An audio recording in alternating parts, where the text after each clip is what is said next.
最近咧有啲朋友咧就會問啦，老師啊，係咪命帶華蓋嘅人咧就係個命冇咁好咧咁樣？咁其實咧係誤解嚟嘅。咁啊，真正命帶華蓋嘅人咧，佢嘅藝術細胞同埋佢嘅信仰係特別係強噃。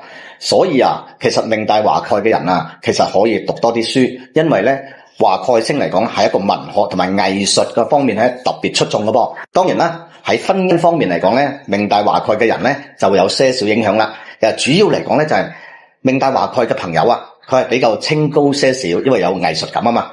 另一方面咧就係對人情世故咧係差少少嘅噃。咁樣嚟講咧喺婚姻方面咧就會有啲不利啦。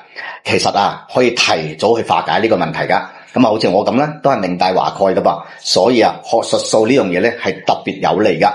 另一方面咧就係自帶華蓋嘅朋友咧，對信仰嚟講咧係天生咧係會有噶。因此啊，有華蓋星嘅朋友咧，其實比較善良啲啦，同埋咧佢係仁慈好多嘅。只要咧早啲去化解呢個不利嘅因素咧，咁咧就唔會影響你嘅婚姻噶。如果唔明嘅朋友咧，可以留言問下我啦。記得點讚關注哦。